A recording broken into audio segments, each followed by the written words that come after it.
This is my third time to come to one of these meetings, and I just am so grateful for the Hope for Minds team, the organization in general, and the resources that it provides for families. And I hope that tonight I'm able to give you some tools that you can take home and tangibly start right away to help support your brain. I am a clinical nutritionist, but I specialize in brain balance and neuroscience. So I'm also a mom of two. I have a 3-year-old and a 14-month-old, and so they keep me pretty busy as well. But the brain and using foods and nutrition and things to support that is something I'm very, very passionate about. Whether it's, recovering from a major trauma or dealing with postpartum depression or sleep issues or whatever it is, there are so many common denominators that we can look at.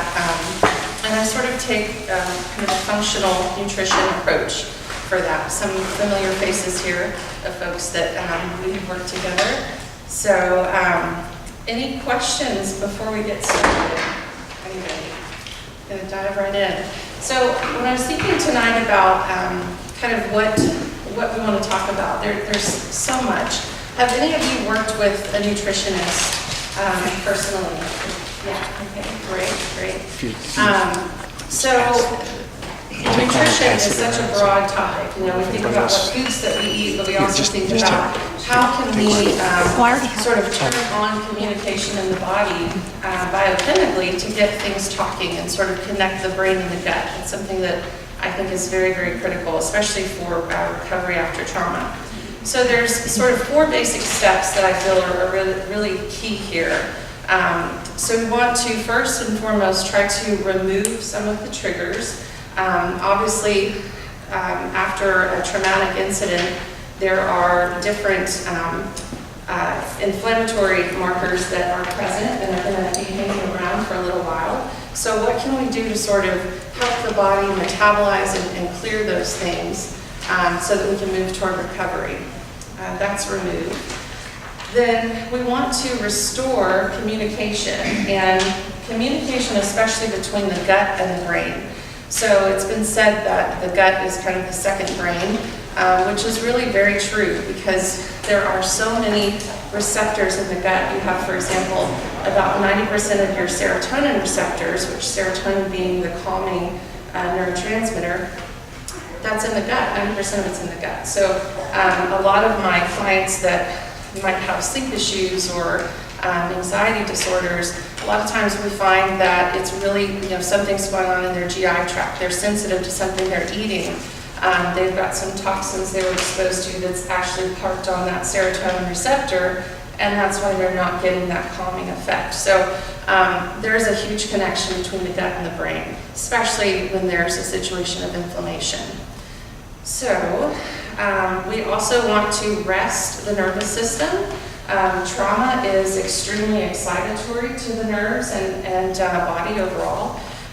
You get a huge upregulation of the stress response. So we want to do whatever we can to sort of turn the volume down on that response and really try to rest so that we can rejuvenate and heal.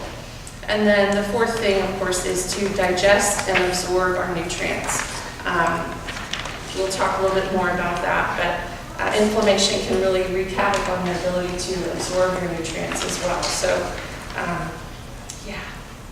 So first thing here with removing, so that not just means removing the trauma. Obviously the trauma happens and there are some far-reaching effects from that, but we also want to look at what are some of the other triggers that can be affecting and sort of fueling that inflammatory process. Have you guys all seen that motivational poster of the iceberg where, you can see just the tip sticking out of the water and there's the huge iceberg below the water? The water level is sort of what I see as your threshold of health. And so when we have some type of traumatic event, it sort of pushes the water level down. So we have more of that iceberg exposed, right? So obviously the trauma happened, we can't go back and change that. But what are some of the other factors nutritionally that are affecting that water level? So what can we do from a biochemical standpoint to bring that level up. And that's what some of these are all about. So, has anybody heard of the term leaky gut syndrome? It's kind of a buzzword in holistic medicine. So the gut is such a huge space. And when I say gut, I'm talking about the tube from the mouth all the way down out the other end. If you are able to take that tube and lay it flat, it's a very large surface area, right? So it's actually about the size of a tennis court in surface area. So that's a very large space of activity. It's our interaction with the outside world. So the other thing about that is it's very thin. It's only about 1 cell in diameter thick. So you have a huge propensity toward, especially when there's inflammation, for little breaks in that gut lining to occur.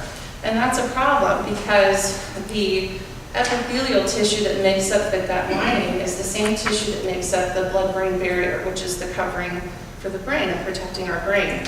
So as a nutritionist, when I'm working with somebody, if the gut's inflamed, the brain is almost always inflamed. And the same goes the other way around. So what can we do, again, to bring that water level up and sort of support the gut? So that's where the remove really comes into play, is what are some of the things that is affecting inflammation that you might be doing on a daily basis that we can turn that around. So we think about what foods might be playing a role. So there's a lot of people say food allergies when, there's food sensitivities is really what I'm talking about. A true food allergy would be something like if you're celiac and you truly can't process gluten. But there are so many people that actually have become sensitive to gluten, which has a lot to do with the way that it's processed. It's one of the most genetically modified foods that we have, so is soy and corn. And so many people become sensitive to that. So it can be asymptomatic. You could not, really have any outward signs. But if we look at some of the clinical markers of the gut, we can see that absolutely it's there, and that is going to increase inflammation and prolong the healing process. So we want to identify and remove any foods that we're sensitive to. I gave you guys a kind of list of the top 5 that I run into in practice. Number 1, first and foremost, is cow's milk. Especially casein A1, which is casein is the protein that's in milk that so many people are sensitive to. And this is totally separate from lactose intolerance. Casein A1 is just really difficult on the immune system. It sort of confuses the immune system and can kind of trigger some autoimmune things, which for us increases inflammation. So it's going to prolong the healing process. So if we're able to pull some of those things out of our diet on a daily basis, that's what we can do to improve the inflammation. So we also want to limit and ideally remove sugars, right? Because sugar is also very inflammatory. It also mimics serotonin. So if you look at the sort of structure of serotonin and the structure of glucose, they're very similar. So a lot of times there can be a neurotransmitter imbalance that's causing us to crave carbohydrates and sugars. So if you sort of fix that underlying chemical imbalance with the brain chemistry, which we're going to talk about, those cravings and things can go away. So removing toxins, right? Pulling things out that can be problematic. I also thought it was interesting, people may or may not know, but glucose is notorious for sort of parking on the receptor for vitamin C. So if you are eating a lot of sugar, then your body has a lot of trouble absorbing vitamin C. That's a major problem, right? Especially when we're thinking about neuroinflammation, because vitamin C is an important cofactor in the production of glutathione, which is one of the important detoxifiers that we're going to talk about. Affects your immune system, collagen, so we're thinking about structural support for recovery as well. So sugar is, as much as we can eliminate, the better. So, yes, all sugars too, or like exactly maple syrup or penny? Those are much better. Great question. Yeah, I'm speaking mostly about your processed sugars. But, I mean, in the case of, you know, a trauma event, I mean, I would, in the first 4 to 6 weeks, I would try to pull out as much of that as possible. Even, you know, your clean sugars that are from fruits or, you know, local honey and things like that, because it still can affect, I mean, the whole system is sort of inflamed. So anything we can do to bring that water level up, so to speak. Great question. Okay, so the second thing here, restore. So what do I mean by restore? So one of the things that I specialize in my office is looking at the chemistry of the brain, and specifically what I mean by that are the neurotransmitters. So neurotransmitters are these little chemical messengers that are sent out from one nerve cell to the next, and that's the silly little picture that I put on here. So you can see literally, it's just kind of what we call a synapse, which is where two neurons line up sort of end to end, and they don't actually touch each other, right? So these little neurotransmitters are the chemical messengers that help them communicate. And think of them like emails that your brain sends out. And if the brain, I kind of think of it as the hard drive of the body. So we want to make sure that everybody is doing what they're supposed to do. The neurotransmitters control your heart rate, your blood pressure, your hormone levels, your thyroid, your digestive enzyme output, everything, right? So it's important that that is online, so to speak. And especially the connection between the gut and the brain. So we want to really restore that and turn that back on. When we look at these neurotransmitters, which there's a test that you can do, it's a urine test that you do from home, and you can actually measure about 6 of the main neurotransmitters. There's over 200 that we know of in the research, but there's only a handful that have been studied in asymptomatic populations to really be able to see what's an optimal excretion range. This is a test that's been in practice in the EU since the 70s, but it's kind of gaining popularity, especially in functional medicine circles here in the US. And it gives us a look into the peripheral nervous system. So the only way to really see the central nervous system is doing a spinal tap, which that's way too invasive. But looking at urine output, we can sort of get a footprint and glean what's going on with the nervous system. Is there too much excitatory activity? Is there fire on the brain still? You know, we're 2 years away from the concussion, but are we still having headaches because our glutamate is through the roof and we're, you know, toxic in that regard? So this is a great tool. I always tell people it's not meant to be a cure-all or diagnosing tool, but it gives us information about what's going on. And the reason that can be so important is when we're thinking about getting the gut and the brain talking again, we sort of classify these neurotransmitters into 2 groups based on how they behave. They're either going to be calming, which is inhibitory, or they're going to be stimulating, which is the excitatory markers. And you think of it kind of like the brakes on the car versus the accelerator. A lot of times when there's inflammation after a trauma, you have a big imbalance between the excitatory system and the inhibitory system. So there's too much norepinephrine, there's too much glutamate, there's too much epinephrine. We're not sleeping well, we're inflamed, we're not digesting our food properly. We lay down to go to sleep at night because we're exhausted, but we can't shut the brain off. It's just like, you know, burning the candle at both ends. And that's really hard to heal, you know, when we're in that state of mind.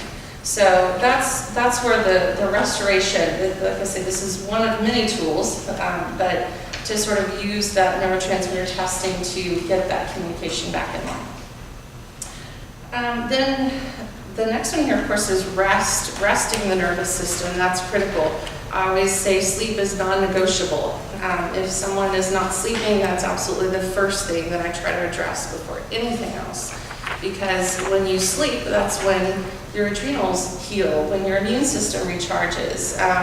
It's critical for healing when there's been a trauma. But sometimes when we're in this sort of state of imbalance, like I was just saying, it's impossible to shut your mind off and really get to that restorative sleep place. So there are lots of tools that we can use, and we're going to talk about some of those on the back here. But I also want to make a quick point and touch on digestion, because that's an area I think of nutrition that a lot of nutritionists don't pay enough attention to, because you can be eating the cleanest foods, all organic and GMO free, and you have your garden in the backyard and whatever it is, but if you don't have the right enzymes in place, which unfortunately, as we age, we stop producing as much stomach acid, for example. So then we're not able to break down our minerals. So we're not absorbing those in the small intestine as much as we need to. Some subtle things that you can do to really bolster your nourishment, which is key for healing the brain, right? Because if we don't have those nutrients in place, then the body doesn't have the building blocks to start to heal. So I gave you guys some just tips here about for protein. Protein's a really important component. We're all pretty well versed, I think, in that. But 2 to 2.5 grams per kilogram body weight is kind of your ideal amount of protein that you should be getting per day. That's important for healing the brain. And there's lots of great info about ketogenic diets and their benefits for brain health. Phytonutrient diversity, that's color, as much color as you can get in your diet, because it's going to reduce different blood markers. One of them specifically is C-reactive protein. So that's an easy way to check your blood and make sure we're getting the right nutrient density there. Probiotics are critical also for the gut and sort of managing the balance of good bacteria and bad bacteria. Fermented foods are a great way of getting that, whether it's kombucha, kimchi, miso soup, tempeh, some of those fermented foods that sometimes you have to work your way up to it if you're not used to eating them. But your taste buds regenerate every 30 days-ish. So it's like your skin is constantly sloughing off, and so are your taste buds. So if there's some food that you don't like, but it's really good for you, like seaweed or something. And kids, this works great with kids too, is if you just give them a little bit each day, over time, you sort of shift that taste sensor and it'll start to be more palatable. So, healthy fats, coconut oils, right? You all hear about coconut oils and avocado oil, medium chain triglycerides. It's like super fuel for the brain. So incorporating as much of those into our diets as we can. Of course, also really high in vitamin E, which is very anti-inflammatory, and glutathione, which is the main detoxifier for the cell. Water. Drink lots and lots of water, right? Ideally, you want to drink half of your body weight in ounces. That's kind of the way that you calculate what you need. And that can be San Pellegrino or LaCroix, whatever you want to say it, mineral water, just water that doesn't have any caffeine or sodium. But that's critical because you want to move the lymphatic system. And the lymphatic system, a lot of people don't realize, but it's kind of, if you looked at it on an anatomical figure, it's like the circulatory system, but our circulation has the heart to pump the blood through the body. Our lymphatic system doesn't have a good pump, so that's where movement, things, hyperbaric chambers can be really great for oxygenation, but it also moves the lymphatic system. So that's critical to get the toxins and all these little inflammatory proteins circulated back to the liver, processed and cleared out of the body. Yes. They found a ton of glyphosate in the boy, so. Okay. Well, there you go. So I just wanted to also kind of give you guys sort of a little take home, like if you wanted to bolster your diet with some nutrients, I do use some supplements. Ideally, I would love to get everything from our foods. That's my number one. Unfortunately, our foods are not as clean as they could be. So, and especially in cases where we've got trauma, or we've got a real condition that we're trying to sort of get over the hump. If you're using professional grade supplements, and I stress professional grade because a lot of supplements that are on the market are, they're considered foods by the FDA, right? So there's really no regulation. So we could package up some rice flour and call it a B vitamin, and there's nobody necessarily testing that. There is a step up from that called pharmaceutical grade that you do have to have some type of medical license to sell. That would be things that you get from your chiropractor, or those of you in Austin, People's Pharmacy, so those actually do have to be regulated within 12% of what they claim on the label. And that's kind of where I focus in these recommendations. So the first one here is omega-3s, essential fatty acids. If you look back 500, 1,000 years ago, the ratio of omega-3s to omega-6s, which are fatty acids, that we were consuming in our diet was totally different. It was like 1-to-1. So we're getting we were getting a lot more omega-3s naturally from the plants and things that we consumed. Nowadays, it's more like 25-to-1 of omega-6 to omega-3. Omega-6, of course, is needed, but if you're getting too much of that, you're fueling more inflammation because it increases arachidonic acid. So omega-3s, which you find from fish, fish oil supplements, just make sure it's a clean fish oil supplement, flaxseed, avocados, chia seeds, actually, all of these are good sources from foods for your omega-3s because that's absolutely critical for brain health. Your omega-3 fatty acids are literally what help make up the myelin sheath that's kind of wrapped around this nerve fiber. And if it's kind of like if you think about a highway, if we don't have enough good fats in the body, then it's like we have potholes along this highway. So when the neurotransmitters are trying to conduct a signal like serotonin to calm us down, then it's broken. It's oversimplified, but that's basically what's happening. So really important to get good omegas in your diet. Recommendation therapeutically, which does anybody take fish oils or algae or any supplements? Yeah, awesome. So I put some dosages here so that you can go home and look on your bottle because so many supplements, I mean, you'd have to take quite a bit to get to this level. But when we're talking about really reducing inflammation, this is kind of the recommended schedule. And always take fish oils with food. If it's fish, and just a side tip, if you ever have like the fishy reflux, put them in the freezer, and it gets further down in the small intestine before it's broken down, and then you don't have that issue. So magnesium. Magnesium is a critical mineral that is actually, it's been estimated that that's the #1 mineral deficiency of Americans because you get it mostly from your leafy greens. And so many people don't get enough green vegetables in their diet.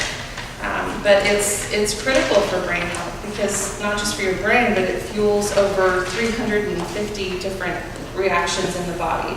It helps metabolize your hormones. It helps with detoxification. It supports, of course, brain balance. There's certain forms that are better for the brain.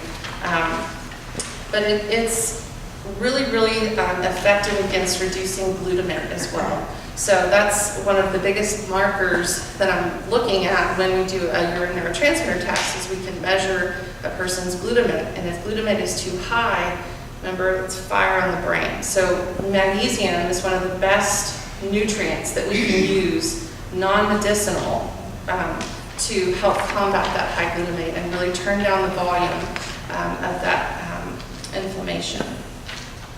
And of course, picky eaters, I throw that in there for all of our moms out there. Little kiddos, they're the most risk of having a deficiency. So juicing, really, really great way of getting those micronutrients and minerals in. It's sort of in a pre-digested form, whether you're juicing yourself or there's a company that Costco sells that I love. If you're interested, I'll tell you afterwards.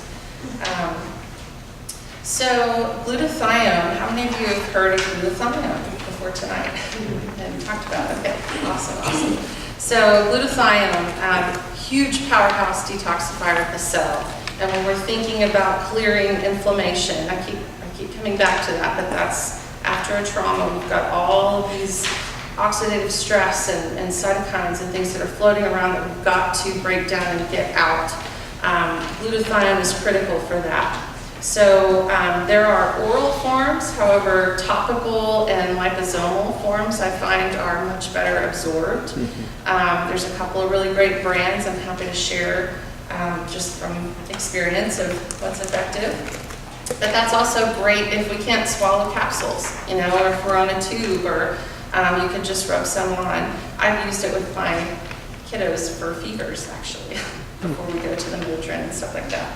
So it's pretty cool research coming out about glutathione.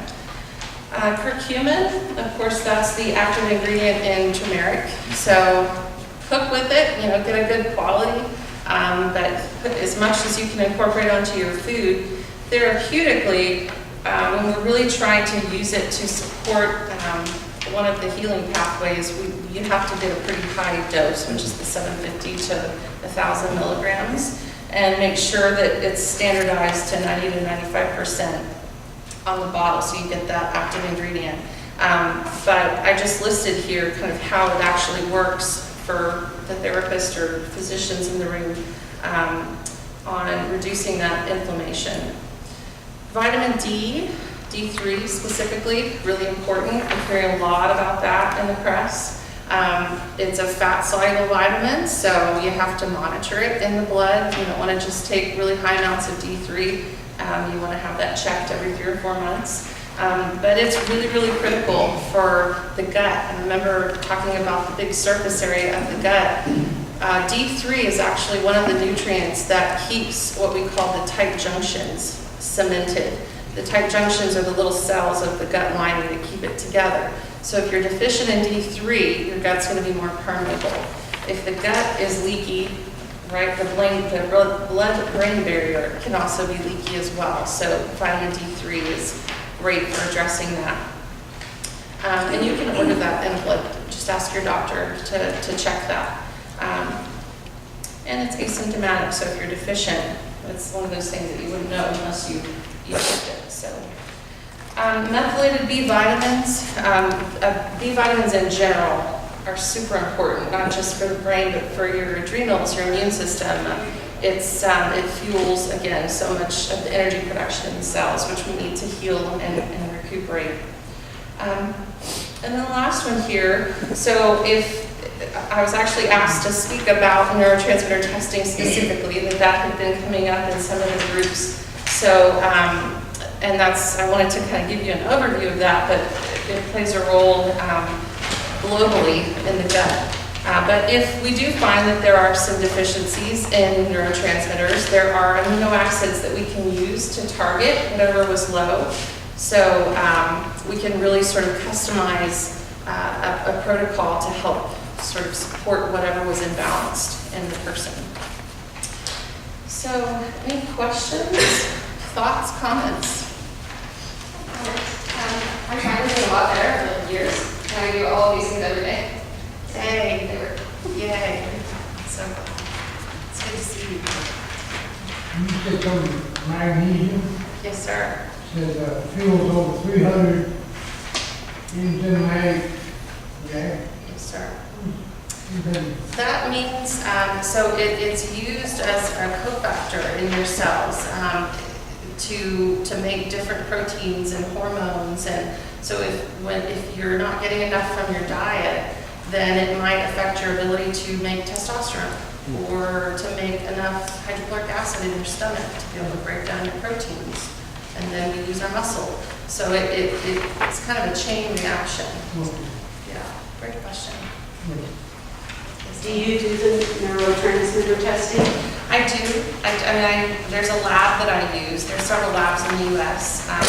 And I brought some kits if anybody's interested. I'm doing that.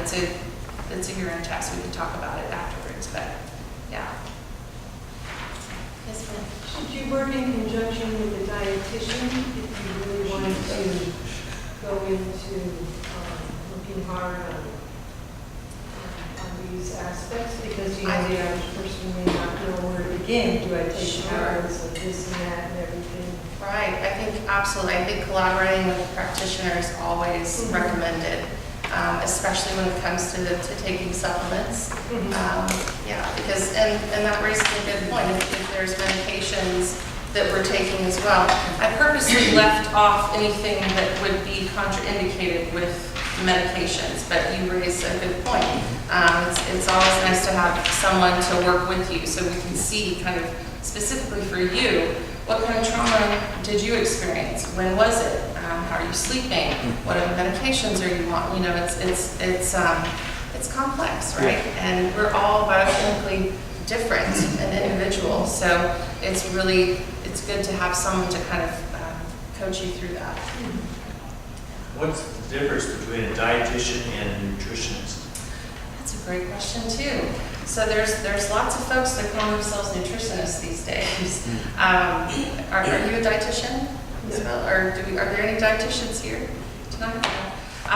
So registered dietitians are trained in kind of this is my understanding, the macronutrients, the calories, the fat grams, the carb grams, measuring the foods, the food science, meal planning, that aspect. Myself, I'm a certified clinical nutritionist, which is a board certification that we're trained in sort of the biochemistry of nutrition and evaluating blood work, right, and looking at different diagnostic testing. We work alongside physicians typically, and so RDs as well, but where we can really sort of look at where are the nutritional deficiencies and how do we shore those up with some, fast track nutrients, because our foods sometimes need a little bit to kind of get the ball rolling. So. My family met Nikki about a year and a half ago, not quite. It was in December, and my grandson, Blake's son, was you. I was a human. I was going to get the app, but we all see the app. Okay, they don't want to hear about your app, so why don't you go back and play? We're here talking about something else besides your app. You go ahead. I'll save you. Okay, nice and quiet. So he had been injured, it'll be 2 years ago in March, and was in Dell for quite some time, and trached and completely pulverized jaw. What we didn't realize or understand at the time that the concussion, when we left, they were dealing with all the other things, and the concussion began to cause a lot of problems, and we were not aware what this was that was happening. Sadness, anger, all manner of things, headaches. So it wasn't until we got to know this group and met you, and you talked to us. I mean, this was such a saving grace for us. We were honestly extremely skeptical. No offense to you. Extremely skeptical. It sounded too good to be true. And we started it over the Christmas holiday because we wanted to see how it would be when he was quiet and not being challenged in school and all of that. And when he went back to school in January, his teacher said, "What's going on here? This is amazing. What's happened?" And then he went to speech and OT, and they're saying the same things to us. What's happened to this child? And we hadn't told anybody. We had told nobody. We were doing this on our own to, with support. And what we found is, in fact, recently we had kind of let things slide a little with our having him retested, the urine retested, and began to see behavior.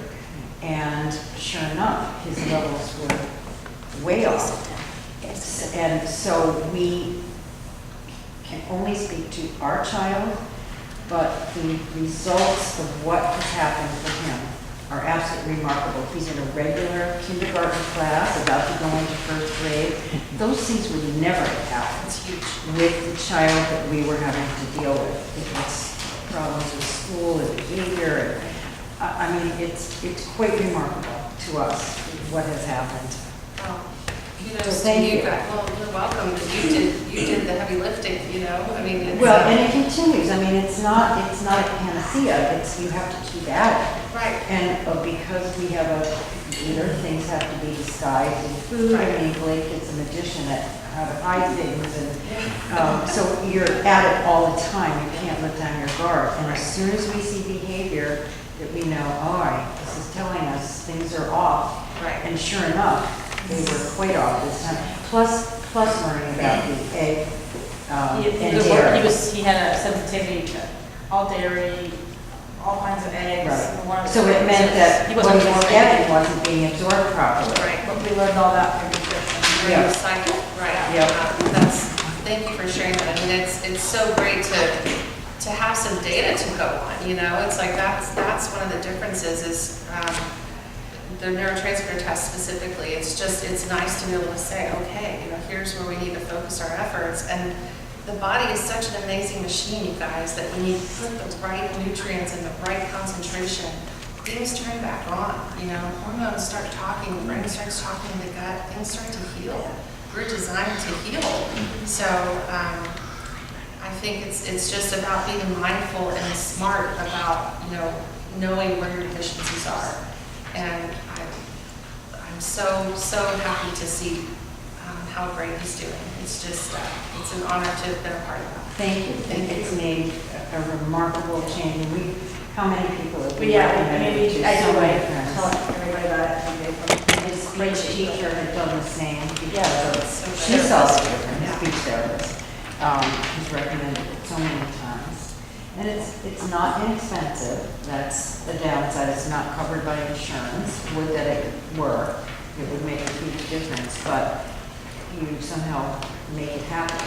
And Talk to me afterwards, because if a physician orders it, a lot of times you can get some reimbursement for it. And I'm working, so for those of you that don't know me, I've been on maternity leave for about a year, but I'm coming back now, and I'm actually officing out of Dr. Vinay Ramaswara's office in South Austin. He's amazing. His wife is a pediatrician. They're kind of a standalone functional medicine practice. But there's some opportunities there, so. well, and I will tell you, interesting that you're saying that, our pediatrician, who we adore, and had been with Hunter since the beginning, and he was just about to turn 5 when this happened, wanted nothing to do with it, was extremely skeptical, and we both consider her quite a bright person who keeps up with things, was totally opposed. So we have just kept mum, we say nothing. Sure. And we just go on because we trusted what we were seeing, not what somebody was telling us. Yeah, I get it. It's, like I said, it's not something that is kind of trickled into the main medical model, and a lot of physicians are not aware of it, and so it can be a controversial topic, but if it works for your child or your case, then that's what we're after, is results. So, yes, ma'am. Just to support what you're saying, my son had a concussion and was involved with it, and our doctor also had similar all the same stuff, so I had a little more. But, so if anybody's, you know, if they want support to hear it from another doctor, other than just from you. Thank you. Yeah. Who's your physician? Well, it was prescribed to us from Yes. Yeah. Great guy. Yeah. Yeah, I mean, they are out there, and then that's where that's why I talked about functional medicine. Sometimes that's a key word for folks, that there's sort of mainstream medicine, and there's this new approach to medicine looking at the body as a whole. And your functional medicine docs are pretty amazing. We're blessed to have a nice group of them here in Austin. So I'm happy to talk more about that afterwards. Any questions? Yes, ma'am. Are there any supplements that you can recommend that would complement medications, something like anti-seizure medications like gabapentin or carbamazepine? Are there certain medications that you know will automatically kind of deplete a certain supplement that you might want to pair with it? Absolutely, great question. So magnesium for sure, because those medications specifically can deplete your body's stores of magnesium. I would also pair, definitely do the higher dose omega-3s. And you raised such a great question because so many medications cause nutrient depletions.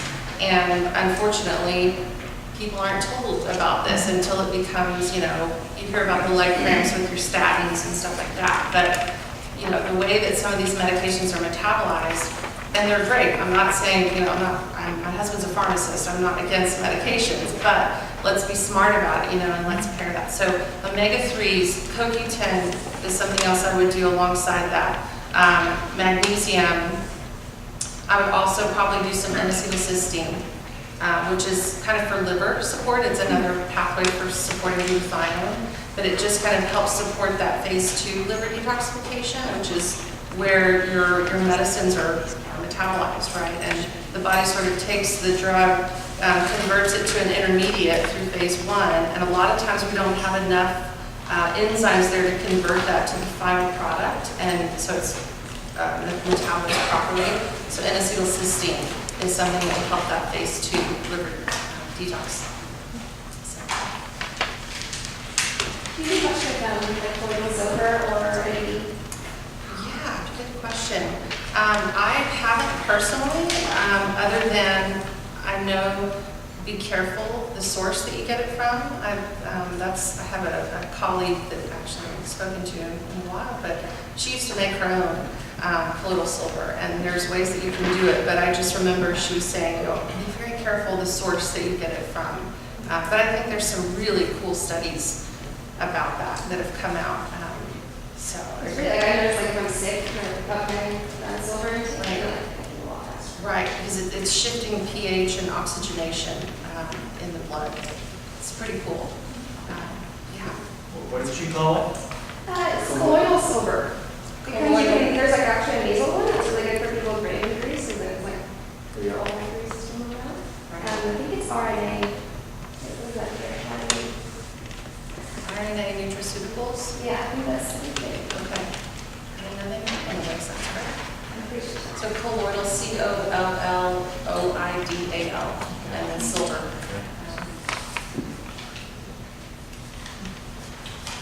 The emergency, sorry. What's that? The emergency from Costco, the gigantic pack, it's much cheaper to get it there than. Is that right? Yeah. Yeah. It's, Emergency. You were saying? Right, so last time we talked about kind of like a super energy shot that I recommend. Take a packet of Emergency, if y'all have seen that, which has lots of B vitamins and stuff. And I add a liquid B vitamin to it, and it's a great, like, after lunch pick me up. You just get you through that afternoon slump. But Costco, huh? Who knew? Everything's in us. You're right.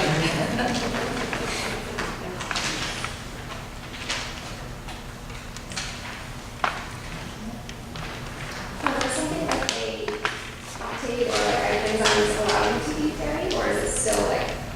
That's such a good question too. You guys are so smart. So lactate, not so much. So lactate is really focusing more on like the lactose issue that people can have, which is a very real thing. But the enzymes, so there's a class of digestive enzymes that has, it's called the DPP4, Roman numeral 4, that will break down casein and gluten. So if you know that you're sensitive to those foods, and you know you're going to eat them, you're out of a party, or you're just like, I'm going to have my bread, at least take the enzyme so that you can break it down, and we're not still, leading more to that inflammation. It's kind of like if you think about us, you have a cut on your arm, and we keep picking up the scab. Sorry, that's kind of gross, but it's never going to heal. So the same thing is happening in the lining of your gut, and you may not know it. The symptom may be that you have a headache 3 days after you eat it, which is one reason it's so hard to sort of discover these food issues. So enzymes, great thing to do to at least cover your bases. Have you heard of the milk that's A2? I think, The milk that's A2 oh protein? yes, yeah. Do you have any comments? I love it. I think it's great. I mean, the casein A1, that's why I listed specifically A1, is the problem. I mean, certain people are going to have cross-sensitivity reactions to A2 as well. Like once you're already sensitive or intolerant, you still have to take it out for about 6 weeks. But then once it's out and you kind of allow the body to sort of reset, then you can slowly reintroduce it back in, and I would do the A2 for sure. So I when you love say that. A2, we're talking goat's milk or something like that. No, it's actually referring to a breed of dairy cow that they produce a completely different type of milk protein. So casein is the protein in milk. A1 is the predominant type of dairy cow that's used in the US and Europe. So it's starting to get more popular. Sprouts carries it. I think I saw it at HEB, but it's a totally different casein protein. So it won't trigger that autoimmune reaction as much. So yeah. Great question. So is it most important to start this diet as soon as the child begins to eat, and then carry on for how long? Yeah. When you're 100% or maximize recovery, and do they continue on with that forever? That was one of my questions. Yeah, that's good. So obviously, number one, it depends on the type of trauma. You know, and it's all of these things are covering every type of trauma, right? But if we're first on a feeding tube or something, then obviously, you know, we have to be very selective on what type of protein are we using. Is it soy-based, which most pharmaceutically produced supplements in hospitals and things are either soy. There's tons of soy. There's tons of dairy.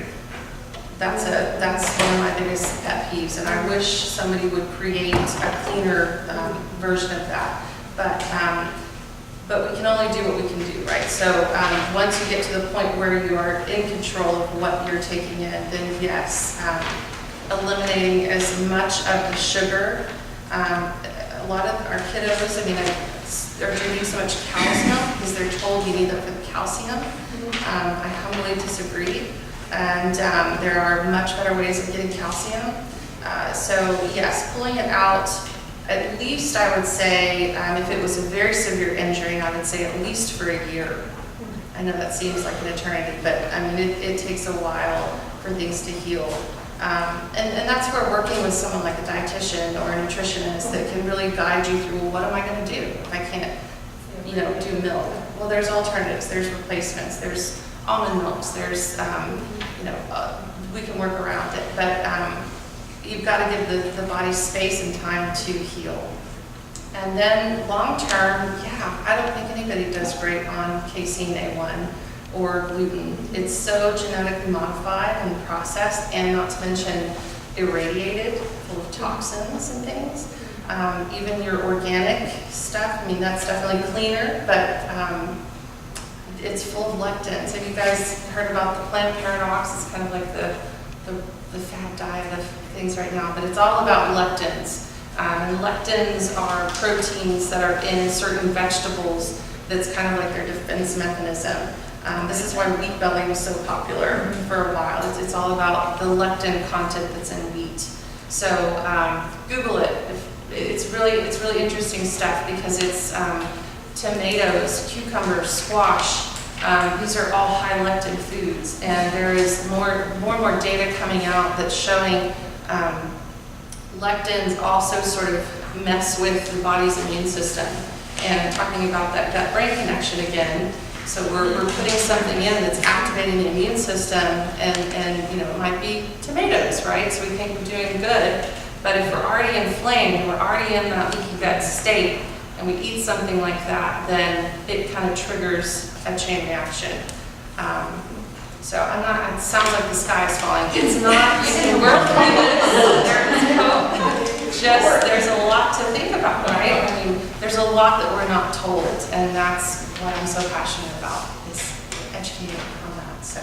So is that reflected in your urine test, blood test, ESR is general information? It is we don't measure leptin specifically, but it'll show up in histamine. You'll get a histamine value, and that'll be elevated, which tells me there's something going on in the gut, and also glutamate will be high. If headaches are a telltale sign of high histamine and high glutamate, chronic headaches. I was just gonna say, I know it sounds like super overwhelming at first, but it's really hard for like the first couple of months, and then you get used to it. Like I've been going through now 5 years. I do not want gluten anymore. Like, I don't crave it. I don't crave sugar anymore, and that hasn't been nearly as long. It's been like maybe a couple months. So just it's hard at first, like find what you like and find what I like. And it's definitely more expensive in general, but I'm a picky eater myself, and I can do it. I'm good at it. You're not going to reverse 15 or 20 years of bad eating habits and then weak eating. So That's right. It takes time. And little steps, 3 steps forward, 1 step back. It's okay. It's part of the journey, right? We're here to learn. So making whatever little changes that you can do in your life, in your world, to help you or your family, that's what you focus on, and it will grow.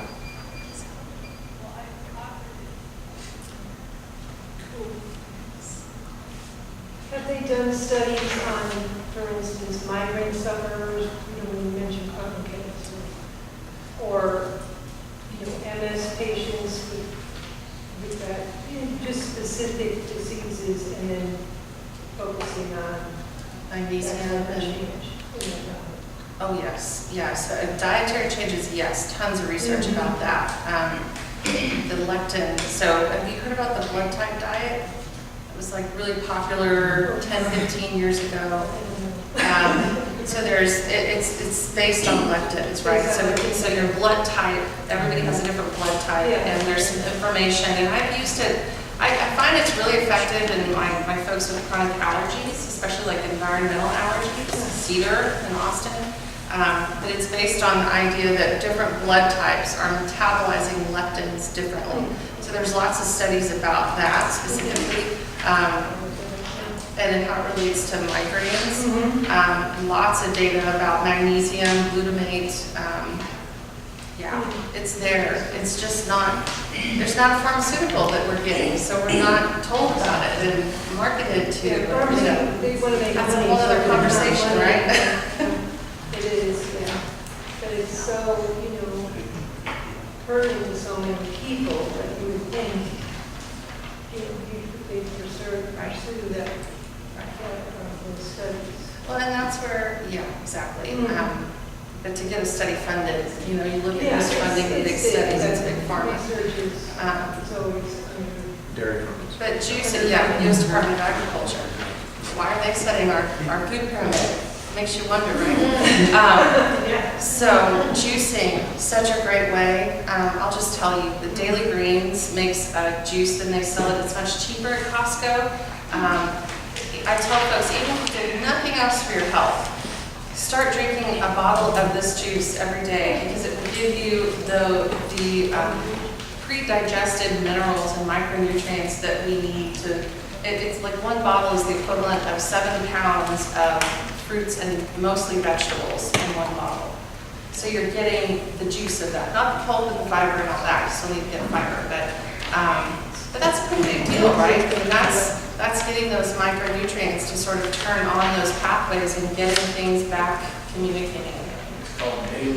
The Daily Greens, I don't make any often that I'm not like a marketer for them. I just love it, and I tell all my clients about it. They're at the farmers market, so you can sample. Like they have different flavors and stuff. But my kids love it. Like I've had them drinking it since they were 8, 9 months old, and now like that's what they crave. They don't want apple juice. They don't want the sugar. They want the green juice. So it's all about the taste buds, and like. How are we training our taste buds? We don't think about that. But do you see or foresee a change in that pediatricians, for example, other doctors are going to understand that this stuff makes sense. Because I'm doing a lot of these things too, and it's just doing fantastic things for me. But you heard from your pediatricians, I was at the hospital, they gave me so much sugar there, I couldn't believe it looking back on it now. It would be great if this sort of information is taken into account with those facilities. And there's a neuropsychologist like Dr. Wright, but if there's a neuronutritionist to help people who have just come out of surgery to get things that are healthy for them immediately, that's what we want to happen. I mean, do you see that happening? I do. It's a very slow shift that's happening. And it has to do, it's very complicated. It has to do with training and to your question about RDs and the differences. I mean, if you look at some of the coursework, it's very food pyramid centered, and